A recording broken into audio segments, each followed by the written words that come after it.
रहीम। हमारा टॉपिक है assessment of the skin, hair and nail. Health assessment का ये 4th चैप्टर है। सबसे पहले स्किन का थोड़ा सा रिव्यू करते हैं कि स्किन क्या चीज़ है।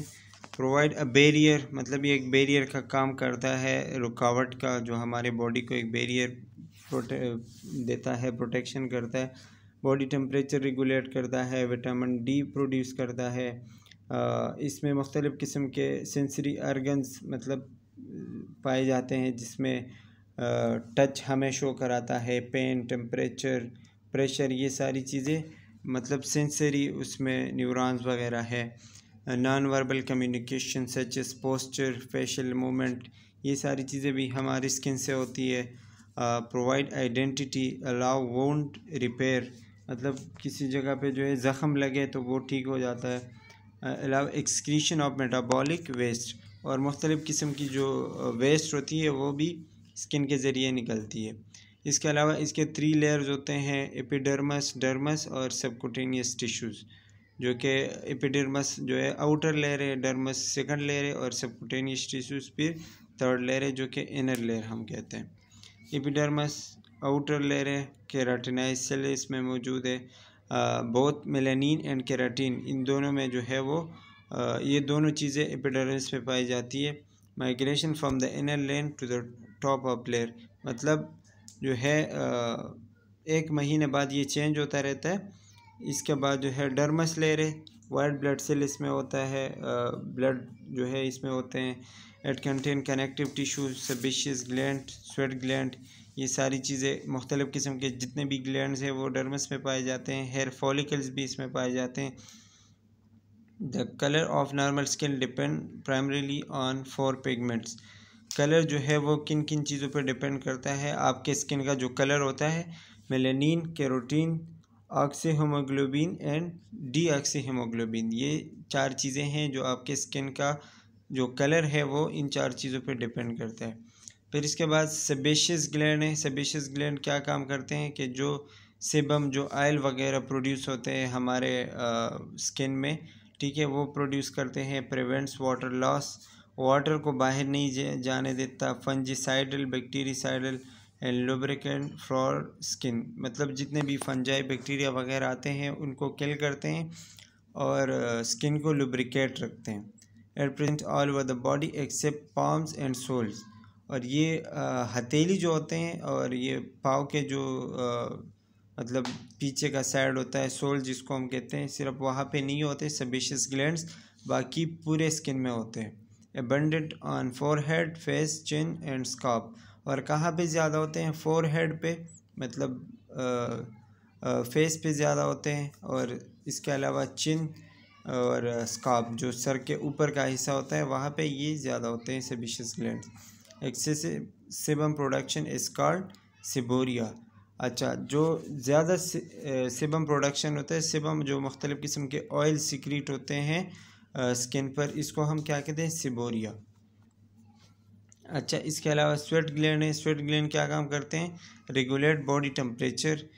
एक्राइन ग्लैंड जो है वो स्वेट प्रोड्यूस करते हैं, और एपोक्राइन ग्लैंड क्या करते हैं? सेबम, जो हम ऑयल कहते हैं, वो प्रोड्यूस करते हैं। अच्छा, इसके अलावा नेल्स का क्या काम है कि ये आपके फिंगर्स और आपके जो भी टोज़ है, मतलब हाथ और पाँव के जो भी उंगलियां वगैरह है, उनको प्रोटेक्ट करते हैं। Keratinize epidermal cell that grow from the root underneath the skin fold called cuticle, मतलब जहाँ से ये स्टार्ट होता है, ये स्किन के नीचे से, उसको हम क्या कहते हैं? Cuticle. Nail body extend over the entire nail beds and has a pink tint as a result of rich blood supply, मतलब जो फिंगर के ऊपर का जो पिंक हिस्सा होता है, इसको हम कहते हैं nail body. At the base the nail is lunula, paler crescent shaped area, और जो इसका बेस होता है, इसको हम क्या कहते हैं? जो इसका लास्ट जो जगह होती है जो फिंगर के साथ अटैच हुआ है स्किन के साथ, इसको हम क्या कहते हैं? लेनुला। अच्छा, अब अगर आप स्किन का असेसमेंट करेंगे तो कैसे करेंगे? पॉजिटिव फाइंडिंग ऑफ स्किन, सबसे पहले आप उस पर रेशेस या लेजन, मतलब कोई भी ख़राश वगैरह देखेंगे, लम्प्स, इचिंग, कोई ख़ारिश, कलर उसका देखेंगे कि चेंज हुआ है, या ड्राइनेस, कोई खुश्की वगैरह है, हेयर लॉस है, नेल इन्फेक्शन है, ये सारी चीज़ें जो है आप उस पर देख सकते हैं, या कोई दाने वाने वगैरह है। ठीक है, तो आपने सबसे पहले ये चीज़ें देखनी है स्किन पे। फिर आप जो है असेसमेंट मतलब सब्जेक्टिव डेटा कैसे लेंगे असेसमेंट में। हिस्ट्री आपने लेना है सबसे पहले। स्किन डिजीज़ तो पहले से कोई नहीं है, इसके अलावा पिगमेंटेशन, कोई दाग धब्बे वगैरह है, या कोई मोल है जिसको हम तिल वगैरह कहते हैं, एक्सेसिव ड्राइनेस, या बहुत ज़्यादा खुश्क है, या बहुत ज़्यादा जो है वो आपकी स्किन मॉइस्ट है, गीली है। प्रीवियस और करंट मेडिकेशन, कोई मेडिकेशन आप इस्तेमाल करते हैं या इस्तेमाल कर चुके हैं। Hair loss, patches on head, या आपका हेयर लॉस हो रहा है, या आपके जो है हेड पे या बॉडी पे, स्किन पे मुख्तलिफ़ किस्म के वो दाग धब्बे वगैरह आ रहे हैं, पैचेस आ रहे हैं। नेल्स आपके ख़राब हो रहे हैं, चेंज हो रहे हैं, या फिर एनवायरनमेंट की वजह से कोई मसला हो रहा है, या फिर कोमॉर्बिड मतलब कोई दूसरी डिजीज़ है आपके बॉडी में, इसके अलावा उसकी वजह से भी बहुत सारी चीज़ें हो सकती है। अच्छा, ये हिस्ट्री है, मतलब आप उससे ये सवाल पूछेंगे कि did you notice any changes in your skin, क्या आपके स्किन में क्या क्या चेंजेस आती है, क्या आपने कोई चेंजेस नोटिस की है, या आपके स्किन पे रेशेस या इचिंग, ख़ारिश वगैरह होती है, तो ये आपने उससे सवाल मुख्तलिफ वगैरह पूछने हैं। इसके अलावा कोल्डेरा जो है निमोनिक है, मतलब ये एक असेसमेंट है कि आपने सबसे पहले क्या क्या सवालात पूछने हैं। सबसे पहले इसमें आता है कैरेक्टरिस्टिक्स, मतलब आपने सिम्टम वगैरह पूछने हैं कि कैसे होते हैं, ये कैसे दिखता है, कब शुरू होता है, लोकेशन इसका क्या है, कहाँ पे है, ये कितने टाइम तक रहता है, या कब से स्टार्ट हुआ है, कब तक है। ठीक है, एक्सरबेशन, किन चीज़ों की वजह से ये और भी तकलीफ़ देह हो जाता है या ज़्यादा हो जाता है। रिलीविंग फैक्टर या रेडिएटिंग फैक्टर, मतलब कौन सी चीज़ें हैं जिसको आप इस्तेमाल करके ये सही हो जाता है, या फिर ये मज़ीद भी जो है रेडिएट हो जाता है, एक जगह से दूसरी जगह पहुंच जाता है। एसोसिएटेड मैनिफेस्टेशंस के मतलब इसके साथ साथ और कौन कौन सी चीज़ें आप फील करते हैं, मतलब ख़ारिश वगैरह या दाने, ये सारी चीज़ें आप फील करते हैं या नहीं। अच्छा जी, इसके अलावा जो है कलर असेसमेंट आप देख सकते हैं कि पिगमेंटेशन होती है, मतलब बहुत ज़्यादा आपकी स्किन जो है रेडनेस आ जाती है, या ये पेल मतलब येलो कलर हो जाती है, या साइनोसिस मतलब ब्लू हो जाती है जहाँ पे ऑक्सीजन की कमी होती है, या येलोविश कलर उसका हो जाता है। ये सारी चीज़ आपको दी हुई है। हाइपर पिगमेंटेशन का ये वाला कैसे, मतलब जब पिगमेंट ज़्यादा हो तो आपके बॉडी पे मुख्तलिफ़ किस्म के पैचेस आना शुरू हो जाते हैं। ठीक है, और इसको हम क्या कहते हैं, हाइपर पिगमेंटेशन क्लोज़मा इन प्रेगनेंसी, मतलब जब ज़्यादातर अक्सर जब फीमेल्स प्रेग्नेंट होती है तो उनके चीक्स पर भी ये चीज़ें आना शुरू हो जाती है, जो कि ये दिया गया है। अच्छा, दूसरा हाइपो पिगमेंटेशन क्या है। हाइपो का मतलब होता है लेस, तो इसमें मतलब पिगमेंट जो है या मेलानिन जो है वो बहुत ज़्यादा कम हो जाते हैं, और स्किन पे जो है स्किन कलर तकरीबन मुकम्मल तौर पर ख़त्म हो जाता है। इसमें जनरलाइज्ड वाइटनेस हो जाता है, मतलब स्किन बिल्कुल वाइट हो जाती है, आपके हेयर भी वाइट हो जाते हैं, आई लैशेस, सब जितने भी चीज़ें हैं स्किन पे वो वाइट हो जाते हैं। Vitiligo white patches is exposed in exposed area. Vitiligo क्या होता है कि आपके स्किन के जितने भी एक्सपोज एरिया है जो मतलब लोगों को नज़र आते हैं, वहाँ पे ये वाइट पेजेस नज़र आना शुरू हो जाते हैं, जैसे कि ये है आपके हाथ पाँव या आपके चेहरे पर ये चीज़ें नज़र आना शुरू हो जाती है। इसको हम क्या कहते हैं, हाइपो पिगमेंटेशन। और ये जो पेजेस नज़र आना शुरू हो जाते हैं इसको हम कहते हैं विटिलिगो। दूसरा है ब्लू साइनोसिस। साइनोसिस किस वजह से होती है, पेरिफेरल एंजाइटी या कोल्ड की वजह से, मतलब आप बहुत ज़्यादा ठंड में हो, ठीक है, आपको बहुत ज़्यादा ठंड लग रही है, तो आपके ये उंगलियों में, हाथ के उंगलियों और पाँव की उंगलियों में ये हो सकता है, ब्लू हो सकते हैं। इसको हम क्या कहते हैं, cyanosis. Extremities and nails, extremities मतलब आपके हाथ पाँव। इसके अलावा पेरिफेरल जो है, पेरिफेरल साइनोसिस आपके हाथ पाँव पे होगा, और सेंट्रल साइनोसिस आपके लंग या हार्ट डिजीज़ की वजह से, मतलब जो आपको अगर मतलब कोई लंग डिजीज़ है या हार्ट डिजीज़ है तो आपके नेल्स, लिप्स और म्यूकस मेम्ब्रेन जितने भी है वो ब्लू होना शुरू हो जाएंगे। अच्छा जी, रेड कलर एरिथमिया क्या है कि इसमें आपका हीमोग्लोबिन लेवल ज़्यादा हो जाता है, आपकी ब्लड सप्लाई ज़्यादा हो जाती है, तो इसलिए आपके जो है वो स्किन पे रेड पैचेस आना शुरू हो जाते हैं। आपको फीवर या फिर लोकल इन्फ्लेमेशन की वजह से ये चीज़ें हो सकती है। अच्छा, येलो जॉइंटिस क्या होता है? इंक्रीज लेवल ऑफ बिलीरुबिन जो है ये एक पिगमेंट है जो कि हमारे बॉडी में येलो कलरेशन प्रोड्यूस करता है, ठीक है। तो जब उसकी वो कंसंट्रेशन ज़्यादा हो जाती है तो आपको जॉइंटिस हो जाता है। कैरोटिनीमा क्या है? Increase level of carotenoid due to myxedema, hypopituitarism and diabetes observe on palm. Hypopituitarism मतलब जब आपका पिट्यूटरी ग्लैंड सही तरीके से काम नहीं कर रहा हो, आपके हार्मोन सही तरीके से काम नहीं कर रहे हो, बिल्कुल सही प्रोड्यूस नहीं हो रहे हो, तो आपके बॉडी में ये येलो जॉइंटिस या येलो कलरेशन प्रोड्यूस होना स्टार्ट हो जाता है।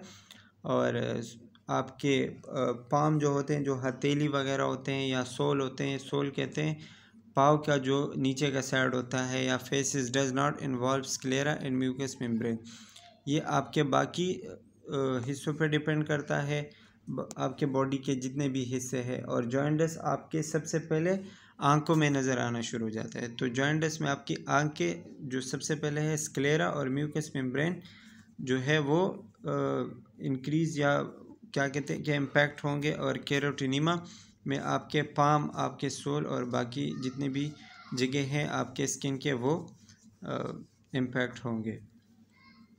टेम्परेचर जो है वो वार्म होगा या हॉट होगा, तो ये तो आसान है, मतलब आप जो है वो फील कर सकते हैं हाथ लगा के।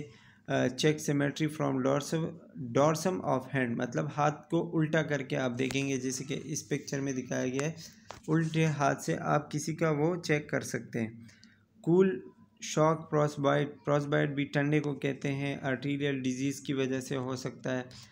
हॉट जो है वो हाइपरथायराइडिज्म, मतलब अगर किसी बंदे को हाइपरथायराइडिज्म है तो वो बहुत ज़्यादा, उसका टेम्परेचर बहुत ज़्यादा होगा, हॉट होगा, या कोई इन्फ्लेमेशन है, इन्फेक्शन है, तो उसकी वजह से उसका टेम्परेचर ज़्यादा होगा। और ठंडा कब होगा? कूल, जब उसको कोई आर्टीरियल डिजीज़ है या बहुत ज़्यादा फ्रॉस्ट बाइट है, शॉक लगा हुआ है उसको, ठीक है, तो उस हालत में वो कूल होगा। अच्छा, टेक्सचर मतलब कैसे नज़र आता है, आपका जो स्किन है वो कैसे दिखती है। Check areas expose to pressure and friction palms and soles, वो चीज़ें आपने, वो जगह आपने ज़्यादा देखनी है जिस पे प्रेशर बहुत ज़्यादा लगता है, जिससे आपके हाथ हो गए, आपके पाँव हो गए, ठीक है। Check the thickness, fitness, fineness, roughness and smoothness, आपने देखना है कि बहुत ज़्यादा रफ़ तो नहीं हुई स्किन या बहुत ज़्यादा स्मूथ तो नहीं हुई, या कितनी मोटी है, कितनी हल्की है, उसका जो है ड्राइनेस आपने देखना है। हाइपोथायराइडिज्म, अगर मतलब आपकी स्किन ड्राई है तो इसका मतलब कि आप हाइपोथायराइडिज्म में है, आपका मेटाबॉलिज्म सही नहीं हो रहा है। और एक्सेसिव स्केलीज, एक्सेसिव जो है उस पर बहुत ज़्यादा ये रेशेस वगैरह आते हैं, तो फिर सिल्वरी शाइनी सोरियासिस, आपको ये मुख्तलिफ़ किस्म के वो हो सकते हैं। अच्छा, सोरियासिस क्या होता है कि जब आपके स्किन पे मुख्तलिफ़ किस्म के पैचेस वगैरह आना शुरू हो जाते हैं, और आप जो है उसको इचिंग होती है या कोई और मसले की वजह से आप उसको ख़राब कर देते हैं, ठीक है, उस पर मुख्तलिफ़ किस्म के पैचेस शुरू हो जाते हैं, इसको हम कहते हैं सोरियासिस। कैलसिस क्या होता है? आर्थिक हार्डन्ड लेयर, जब आपके फिंगर्स का या आपके पाम का जो है, जो स्किन है वो हार्ड हो जाती है, उसको हम क्या कहते हैं? कैलसिस। ये ज़्यादातर फ्रिक्शन या प्रेशर की वजह से होता है, जब आप कोई सख्त काम करते हैं उसके बाद ये हार्ड होना शुरू हो जाता है, इसको हम कैलसिस कहते हैं। मोबिलिटी एंड टर्गर क्या है कि आपकी स्किन की मोबिलिटी, आप अगर उसको खींचते हैं तो वापस कितने टाइम में अपनी जगह पे पहुंच जाती है, इसको हम मोबिलिटी या टर्गेडिटी कहते हैं। Lift fold skin ease with which is lifted, मतलब कितने आसानी से वो आप लेफ़्ट कर सकते हैं, अपनी स्किन को खींच सकते हैं, इसको हम क्या कहते हैं? Mobility. And speed with which it returns, और जितने स्पीड से वो वापस जाती है इसको हम कहते हैं टर्गेडिटी। ठीक है। Mobility decreases, taught shiny skin, weight gain, oedema. Mobility जो है वो मतलब आप अपनी स्किन को नहीं खींच पाएंगे अगर आपको जो है स्किन की कोई बीमारी है, या आपका वेट बहुत ज़्यादा है, या आपकी स्किन जो है एडिमा हुआ है, फूली हुई है। टर्गिडिटी कब डिक्रीज़ होगी? जब आप डिहाइड्रेशन में होंगे, वेट लॉस होगा, या फिर आप एजिंग के साथ साथ भी हो जाता है। असेस फॉर एडिमा वो आप ग्रेड के हिसाब से करते हैं, एडिमा के कैसे असेसमेंट उसका कैसे करना है। अच्छा, ग्रेडिंग एडिमा क्या है? ग्रेड अब क्या है? Slight pitting, no visible change in the shape. मतलब ज़्यादातर अगर आप उसको खींचते हैं तो उसमें ज़्यादातर कोई चेंज नहीं आता। Depth of intention 0 to 1 inch, मतलब 6 मिलीमीटर से कम ये होता है, और बहुत ज़्यादा जल्दी से वो ख़त्म हो जाता है, वापस चली जाती है। ये ग्रेड 1 होता है। ग्रेड 2 क्या होता है कि इसके शेप में कुछ ज़्यादा चेंज नहीं आता है, और जब आप इसको खींचते हैं तो 10-15 मिनट तक तकरीबन ये वापस सही हो जाता है। और ग्रेड 3 में जो है ये 1 to 2.5 सेंटीमीटर अगर आप इसको खींचते हैं या फिर इसको प्रेशर डालते हैं इस पर, तो इतने तक ये चला जाता है अंदर, और ये 1 to 2 मिनट लेते हैं वापस अपनी जगह पर पहुंचने में। ये ग्रेड 3, ग्रेड 4 में ये तकरीबन 2 to 5 मिनट लेते हैं, और 2.5 सेंटीमीटर से ज़्यादा जो है ये अंदर की तरफ चला जाता है। तो ये ग्रेड्स के हिसाब से आप कर सकते हैं।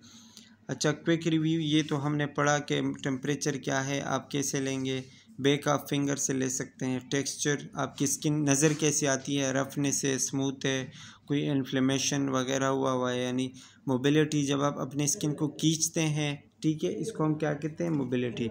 अच्छा, ये एडिमा या ओबेसिटी की वजह से कम हो सकता है आपकी स्किन की मोबिलिटी। टर्गिडिटी, जब आप अपनी स्किन को वापस छोड़ते हैं, कितने टाइम में ये वापस अपनी जगह पर चली जाती है। अगर ये कम होता है तो मतलब आपकी स्किन में डिहाइड्रेशन हो रही है या फिर कोई और मसला है। अच्छा, इसके अलावा स्किन लीजन्स है, मतलब स्किन पे जो मुख्तलिफ़ किस्म के ख़राश वगैरह आते हैं। Anatomical location and distribution, acne affect the face, मतलब एक्नी जो है चेहरे पे जो दाग धब्बे आते हैं उसको हम कहते हैं acne. Pattern in shape, for example they are linear, clustered, annular, ring form में होते हैं, या किसी भी मुख्तलिफ़ किस्म के जो शेप्स होते हैं वो इनके यहाँ पे दिए हुए, ठीक है। ये इतना इम्पोर्टेंट नहीं, बस आपको पता होना चाहिए कि लीजन्स या जो है वो रेशेस क्या है। इसके कुछ टाइप होते हैं। प्राइमरी स्किन लीजन्स क्या होते हैं? Are original lesion arising from previously normal skin, मतलब जब आपके नॉर्मल स्किन पे कोई दाना या कोई लीजन वगैरह आ जाता है उसको हम क्या कहते हैं? Primary legion. सेकेंडरी लीजन क्या होता है? जब पुराने दाने के ऊपर कोई दूसरा दाना आ जाता है, या फिर कोई लीजन, कोई पटाव आ जाती है, ठीक है, उसको हम क्या कहते हैं? Secondary lesion. प्राइमरी और सेकेंडरी में यही फ़र्क है, प्राइमरी ओरिजिनल स्किन पे आएगा, और सेकेंडरी किसी पुराने ज़ख़म पे या किसी पुराने लीजन पे, पुराने रेशेस पे वो चीज़ें आ सकती है। अच्छा, इसमें जो है आपको मुख्तलिफ़ किस्म के नाम दिए गए हैं। उसके मिक्यूल जो है ये एक किस्म का दाना या रेश, या आप कोई भी कह सकते हैं, लीजन कह सकते हैं, जो कि 1 सेंटीमीटर तक होगा। नॉन पिल्पेबल है, मतलब आपको ये टच करके पता नहीं चलेगा आपके स्किन पे, मतलब आप जब टच करेंगे तो आपको ऐसा नहीं लगेगा कि मेरे स्किन पे कुछ है। ये आपको इसके एग्जांपल भी दिए गए हैं, आगे हम पढ़ेंगे। दूसरा है पिप्यूल, जो 1 सेंटीमीटर से ज़्यादा हो, और ये पेल्पेबल है। पेल्पेबल मतलब जब आप इसको टच करेंगे या आपके अपने स्किन पे हाथ फेरेंगे तो आपको पता चलेगा कि यहाँ पे कुछ है, ठीक है। नोड्यूल जो है ये 1 इंच तक होता है, 0.5 से 2 सेंटीमीटर तक होता है, और ये भी पेल्पेबल है, मतलब आपको पता चलेगा। ट्यूमर जो है ये तो बहुत बड़ा है, 1 से 2 सेंटीमीटर तक होता है, और ये एक सॉलिड मास होता है, मतलब एक अच्छा खासा मास होता है, आप अच्छे खासे फील करेंगे। अच्छा, इसके बाद व्हील है। व्हील जो है इसके मुख्तलिफ़ किस्म के साइज़ हो सकते हैं। वेरीज़ मतलब छोटा भी हो सकता है, बड़ा भी हो सकता है, और ये भी आप फील कर सकते हैं, पेल्पेबल है। अच्छा, इसके फिर 3 टाइप्स हैं, non palpable, palpable and palpable elevated serous fluid filled cavities. तो ये हम देखते हैं आगे। अच्छा, नॉन पेल्पेबल क्या होते हैं कि मतलब जो चीज़ें आपको आपके स्किन पे फील नहीं होती है, आप स्किन पे हाथ फेरेंगे आपको पता नहीं चलेगा कि मेरे स्किन पे कुछ है, सिर्फ नज़र आएगा। इसको हम कहते हैं नॉन पेल्पेबल। इसके एग्जांपल क्या होते हैं? मिक्यूल जो कि 1 सेंटीमीटर से कम उसका साइज़ होता है, ठीक है। तो ये आप देख सकते हैं। इसके अलावा पेचेस जो है, मतलब मुख्तलिफ़ किस्म के पेचेस जब आपके स्किन पर आती है, 1 सेंटीमीटर से कम है या फिर 1 सेंटीमीटर तक है, ठीक है। ये सारे आप पिक्चर्स में देख सकते हैं। इसके मुख्तलिफ़ किस्म के नाम विटिलिगो, फ्रेकल्स, एकोमोसिस, ठीक है। ये सारी चीज़ें इसके मुख्तलिफ़ किस्म के नाम है। Macule and patches are non palpable, फिर से वही चीज़ें, ठीक है। दूसरा क्या है? एलिवेटेड नेवी वाट्स, ये पेल्पेबल है। पेल्पेबल मतलब जिसको आप टच करके आपको पता चल सकता है, मतलब इसका साइज़ थोड़ा सा ज़्यादा होगा, तकरीबन 0.5 सेंटीमीटर तक होगा या फिर इससे थोड़ा कम होगा, तो ये आपको पता चल सकता है। मतलब आप जब स्किन को टच करेंगे या स्किन पे जो है उंगली लगाएंगे तो आपको उससे पता चलेगा कि यहाँ पे कुछ गड़बड़ है।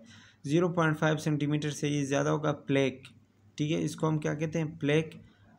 Circumscribe border, e g. सीरियसिस जो मैंने पहले बताया कि कोई भी पैच वगैरह या और एक्नेक्टिक केरोटोसिस, जब केरोटीन जो है वो ज़्यादा हो जाते हैं या कम हो जाते हैं तो मुख्तलिफ़ किस्म के चेंजेस आते हैं, वो आपको यहाँ पे पता चल सकते हैं। अच्छा, नोड्यूल क्या है? ये 0.5 टू 2 सेंटीमीटर होता है, ये भी पेल्पेबल है और ये भी एक अच्छा खासा मतलब मास है। इसके मुख्तलिफ़ किस्म के टाइप्स होते हैं, स्क्वायमस सेल कार्सिनोमा जिसको हम कहते हैं या लिपोमास कहते हैं। अच्छा, इसके जस्ट आपको नाम याद होने चाहिए कि पेल्पेबल कौन सा है और नॉन पेल्पेबल कौन सा है। ट्यूमर्स तो मतलब बहुत बड़ा होता है, 1 से 2 सेंटीमीटर तक होता है और ये आपके टिश्यूज़ के अंदर तक जो है वो जा चुका होता है। लार्जर लिपोमास कार्सिनोमा, ये आपको जो है वो एग्ज़ाम्पल दिया गया है। अच्छा जी, इसके अलावा व्हील, जब आपके स्किन पे वो मतलब छोटे छोटे दाने आते हैं और उसमें फ्लूइड होता है अंदर की तरफ, इसको हम क्या कहते हैं? Wheal. Mass with transient border caused by movement of serous fluid, मतलब उसके अंदर फ्लूइड भी होता है। Edemas does not contain free fluid in cavities like vesicle. Insect bite की वजह से हो सकता है, मतलब आपको किसी मच्छर वगैरह ने काट लिया या फिर कोई और बहुत ज़्यादा आपने ख़ारिश किया उस जगह पे, ठीक है, तो ये चीज़ें हो सकती है। इसको हम क्या कहते हैं? व्हील। और ये फ्लूइड फिल्ड वो होती है, मासेस होती है। अच्छा, नंबर जो है इसके बाद है सिस्ट। सिस्ट क्या है कि एनकैप्सुलेटेड फ्लूइड फिल्ड और semi solid mass in the subcutaneous tissue और डर्मस। जब आपके सबकुटेनियस टिश्यू में या डर्मस लेयर में जो है मतलब फ्लूइड फिल्ड जो है या सेमी सॉलिड, मतलब मुख्तलिफ, मुकम्मल सॉलिड भी नहीं होता है लेकिन थोड़ा सा सॉलिड होता है या इसमें फ्लूइड वगैरह जमा हो चुका होता है, इसको हम कहते हैं सिस्ट। और ये सेबेशियस सिस्ट का आपको एग्जांपल दिया गया है, आप यहाँ पे देख सकते हैं। इसके अलावा वेसिकल्स क्या है? Palpable elevated fluid filled cavities, इसमें ये भी फ्लूइड फिल्ड होता है, मतलब इसके अंदर भी फ्लूइड होता है, ठीक है। और ये 0.5 सेंटीमीटर तक तकरीबन होता है और ये जब ज़्यादातर तब होता है जब आपको स्किन पे जो है वो ब्लेस्टर हो जाती है या आप जल जाते हैं, आपके स्किन जल जाती है, तो इस तरह के वो दाने वगैरह आते हैं, इसको हम कहते हैं वेसिकल्स। अच्छा, बुला क्या होता है? 0.5 सेंटीमीटर से इसका साइज़ ज़्यादा होता है और ये थोड़े से साइज़ में भी जो है वो बड़े होते हैं। कॉन्टैक्ट डर्माटाइटिस, जब आपका डर्मस लेयर जो है वो मुकम्मल तौर पर ख़त्म हो जाता है या उसमें इन्फेक्शन या इन्फ्लेमेशन हो जाता है, ठीक है, तो इस तरीके से वो नज़र आना शुरू हो जाते हैं और ये ज़्यादातर उसकी वजह से ये भी मतलब अक्सर बर्निंग की वजह से हो जाता है। इसमें भी पस वगैरह जमा हो जाता है, पस जो आपको नज़र आते हैं ये चीज़ होती है, ठीक है, तो इसमें भी पस जमा हो जाता है, इसको हम कहते हैं पेस्ट्यूल्स। अच्छा जी, इसके अलावा आपको फिर से वही चीज़ दिया गया है जैसे कि हमने पहले पढ़ा। ये आपको मुख्तलिफ़ किस्म के उसके वो दिए गए हैं, नोड्यूल्स, विटिलिगो और फ्रेकल्स के आपको पिक्चर्स दिखाए गए हैं और ये भी जो हमने पहले अभी पढ़ा है वो सारी चीज़ें हैं। तो तो आप यहाँ पे देख सकते हैं। अच्छा, फिर से वही जो चार्ट है वो दिया गया है कि कहाँ पे कौन सा जो है पल्पेबल है, कौन सा नॉन पल्पेबल है, तो ये आप देख सकते हैं। अच्छा जी, इसके अलावा अच्छा जी, इसके बाद इरूजन है। इरूजन्स क्या है? Loss of superficial epidermis. जब आपका एपिडर्मिस लेयर मुकम्मल तौर पर ख़त्म हो जाता है और आपका डर्मिस लेयर नज़र आना शुरू हो जाता है, इसको हम कहते हैं इरूजन, ठीक है। और ये डर्मिस से भी फिर आगे चला जाता है विद मॉइस्ट एरिया स्क्रैच। आप किसी जगह पे स्क्रैच करते हो, ठीक है, स्क्रैच की वजह से हो सकता है, या रप्चर हो जाती है आपकी स्किन, ठीक है, ख़राब हो जाती है, तो ये चीज़ें उसके साथ हो जाती है। आपका एपिडर्मिस लेयर जब मुकम्मल तौर पर ख़त्म हो जाता है तो इसको हम क्या कहते हैं? इरूजन्स। अल्सर क्या होते हैं? स्किन एक्सटेंड टू डर्मस, मतलब डर्मस लेयर आप चली जाती है आपकी, ठीक है, आपका डर्मस लेयर तक पहुंच जाता है, इसको हम कहते हैं अल्सर या ज़ख़म, जिसको हम कहते हैं बेड सोर। सोर कैसे कह सकते हैं, बेड सोर इसका एक एग्ज़ाम्पल है। फिशर क्या होता है? लीनियर क्रैक्स इन स्किन। जब आपके स्किन में थोड़े थोड़े छोटे छोटे क्रैक्स या ज़ख़म आना शुरू हो जाते हैं, जैसे कि अक्सर ज़्यादातर उसमें होते हैं, ठंडे मौसम में होता है, ठीक है, तो ये इसको क्या कहते हैं? फिशर। एथलीट फुट इसका एग्ज़ाम्पल है कि मतलब पाँव पे ये चीज़ें ज़्यादा हो जाती हैं। स्केल्स क्या होते हैं? Flake secondary to dead epithelium, मतलब जब आपके स्केल सेल्स वगैरह जो है वो डेड हो जाते हैं, एपिथेलियल सेल जो होते हैं वो डेड हो जाते हैं, तो इस तरीके से आपके स्किन पे मुख्तलिफ़ किस्म के चीज़ें नज़र आना शुरू हो जाती हैं, इसको हम क्या कहते हैं? स्केल्स। और इसके आपको एग्ज़ाम्पल दिए हैं, सोरियासिस होता है, ड्राई स्किन होती है, ठीक है, या पिट्रियासिस रोज़िया होता है, ये इसके एग्ज़ाम्पल है। अच्छा, क्रस्ट क्या होता है? Dried residue of serum blood और पस। जब आपका कोई भी ज़ख़म या कोई भी दाना ठीक हो जाता है या उसका सूख जाता है, ठीक है, और उसके जो बाकियात रह जाते हैं या कोई जो पस वगैरह उसमें होता है वो रह जाता है, इसको हम क्या कहते हैं? क्रस्ट, जिसको हम एक वो कहते हैं, कोई चिल्का वगैरह कह सकते हैं। और इसके आपको भी एग्ज़ाम्पल दिए गए हैं, वेजिकल्स, इम्पिटिगो और एक्जिमा, ये इसके एग्ज़ाम्पल है। अच्छा, स्कार क्या होता है? स्कार जब आपके skin mark after wound healing, मतलब आपकी कोई सर्जरी हुई है, आपने उस जगह को जो है वो स्टिच किया, ठीक है, उसके बाद जो वहाँ पे वो ज़ख़म रह जाता है या फिर स्कार रह जाता है, जो निशान रह जाता है, उसको हम कहते हैं स्कार। एट्रोपिक स्किन क्या होता है? Thin dry transparent appearance of epidermis. जब आपकी स्किन बहुत ज़्यादा थिन हो जाती है, ठीक है, या फिर ड्राई हो जाती,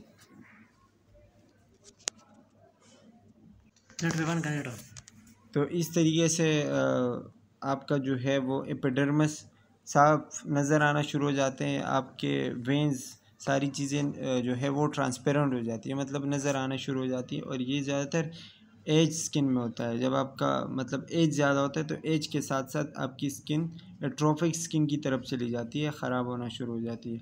अच्छा, केलॉइड क्या होता है? Hypertrophic scar tissue secondary to excessive collagen formation during healing. अच्छा, जब कोलेजन प्रोड्यूस होते हैं, मतलब आपकी किसी जगह पे जो है वो चोट लगी या आपका जो है हीलिंग प्रोसेस हो रहा है, वो जगह बनती है, तो वहाँ पे जो हीलिंग के बाद जो वो मतलब एक निशान बन जाता है, उसको हम क्या कहते हैं? केलॉइड। और ये एक्सेसिव कोलेजन की वजह से हो सकता है। कोलेजन जब बहुत ज़्यादा यहाँ पे जमा हो जाते हैं, कोलेजन फाइबर्स क्या होते हैं? जो आपके स्किन को जोड़ रही होती है, जो बना रही होती है, ठीक है, तो जब वो वहाँ पे बहुत ज़्यादा जमा हो जाते हैं तो इस तरीके से आपके स्किन में मुख्तलिफ़ किस्म के वो नज़र आना शुरू हो जाते हैं, इसको हम कहते हैं केलॉइड्स। अच्छा जी, इसके बाद असेसमेंट ऑफ नेल्स। नेल्स का असेसमेंट आप कैसे करेंगे? Inspect shape of nails. आप शेप को देखेंगे। नॉर्मल जो है 160 डिग्री होता है, जो यहाँ पे आपको दिया गया है।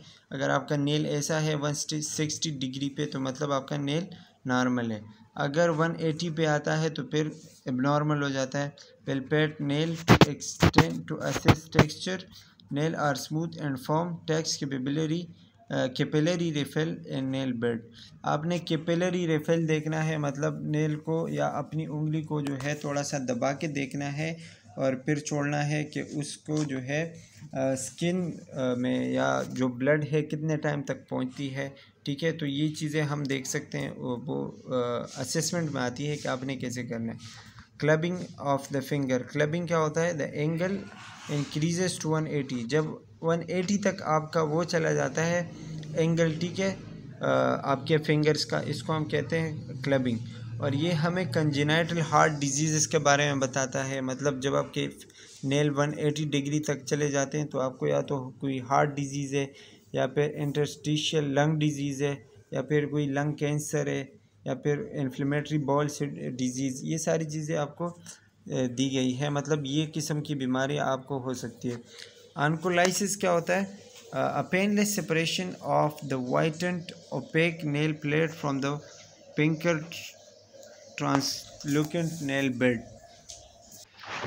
अच्छा, निकोलाइसिस क्या होता है, a painless separation of the whitened opaque nail plate, मतलब जो आगे का हिस्सा होता है आपके नेल्स का, जो वाइट हिस्सा होता है, जब ये ख़त्म होना या ख़राब होना शुरू हो जाता है तो और पिंक की तरफ आना शुरू हो जाता है, इसको हम कहते हैं ओनिकोलाइसिस, ठीक है। ये कोई भी ट्रॉमा की वजह से हो सकता है, कोई भी सीरियसिस की वजह से, या फिर आपके स्किन पे कोई भी इन्फेक्शन की वजह से, ये सारी चीज़ें हो सकती है। दूसरा है पेरनकाइमा, पेरनकाइमा नहीं है, पेरोनिकिया क्या होता है, a superficial infection of the proximal and lateral nail folds, जब नीचे की तरफ से आपके नेल्स ख़राब होना शुरू हो जाते हैं, इसको हम कहते हैं पेरोनिकिया। अच्छा जी, ये किस वजह से होता है, जब आप नेल बाइटिंग करते हैं या आप बहुत ज़्यादा वाटर जो है वो इस्तेमाल करते हैं, आपके जो है हाथ बहुत ज़्यादा पानी में रहते हैं, तो इस वजह से आपके नेल जो है वो कमज़ोर होना शुरू हो जाते हैं और आपके नीचे की तरफ से जो है वो ख़राब होना शुरू हो जाते हैं। अच्छा, ओनिकोरेक्सिस क्या होता है, ओनिकोरेक्सिस ब्रिटल नेल, जब आपके जो है वो ख़राब हो जाते हैं, टूटना शुरू हो जाते हैं आपके नेल्स, माल न्यूट्रिशन की वजह से हो सकता है, मतलब आपका खुराक सही नहीं है, या आपको कोई ब्लड की बीमारी है, एनीमिया है, या एनोरेक्सिया नर्वोसा है, मतलब आपको जो है भूख वगैरह नहीं लगती, हाइपोथायराइडिज्म है, ठीक है, स्ट्रॉन्ग सोप, या आप जो है कोई बहुत ज़्यादा साबुन इस्तेमाल करते हैं या पानी के साथ, ठीक है, तो इस वजह से आपके नेल ख़राब हो सकते हैं। अच्छा, ओनिकोसिस क्या होता है, ओनिकोसिस सॉरी, नेल थिकनिंग, जब आपके नेल बहुत ज़्यादा मोटे हो जाते हैं, जैसे कि आप इस पिक्चर में देख सकते हैं, ये या तो ट्रॉमा की वजह से हो सकता है, कोई ज़ख़म की वजह से, इसके अलावा वक्त के साथ साथ मतलब एज के साथ भी होता है, और कोई फंगल इन्फेक्शन की वजह से भी हो सकता है। अच्छा, नॉर्मल डॉक्यूमेंटेशन जब आप करते हैं, मतलब किसी भी मरीज़ का आप डॉक्यूमेंटेशन करते हैं, डेटा लिखते हैं, तो आप स्किन का कैसे लिखेंगे, whitish, warm, smooth, moist and intact, मतलब ये आप जब नॉर्मल स्किन के बारे में लिखेंगे तो ऐसा लिखेंगे। नो लीजन, हाइपो या हाइपर पिगमेंटेड एरियाज़ नहीं है, ठीक है, नो लिखना है आपने। Few moles on face and arm, ये लिखना है। हेयर का ये आपको दिया गया है, ये तो नॉर्मल है, ठीक है। एबनॉर्मल की तरफ आते हैं, एबनॉर्मल में आपने क्या लिखना है, साइनोटिक, मतलब अगर उस पर कोई पैचेस है, ब्लू है या पेलर है, ठीक है, कोल्ड है, क्लमी, रफ, ड्राई, स्केली, ये सारी चीज़ें आपने उसमें देखनी है। 2 सेंटीमीटर तक होता है। हेयर के बारे में क्या लिखना है, short, whitish, grey, rough, sticky, dull, ये हेयर के बारे में आप लिख सकते हैं। नेल के बारे में long, dirty finger nails, mild clubbing, ये आप देख सकते हैं कि जितने भी उसमें मतलब मुख्तलिफ़ किस्म की बीमारियां हैं, या वेरी कर्व्ड वगैरह लिखा हुआ है, या बहुत ज़्यादा मोटे हैं, तो आपने वो सारी चीज़ें इसमें लिखनी हैं। इस स्लाइड से आप देख के पढ़ सकते हैं। तो यहाँ तक ये चैप्टर था, यहाँ पे एंड हो जाता है। आई होप कि आपको समझ आ गया होगा। And that's all for today. Thank you.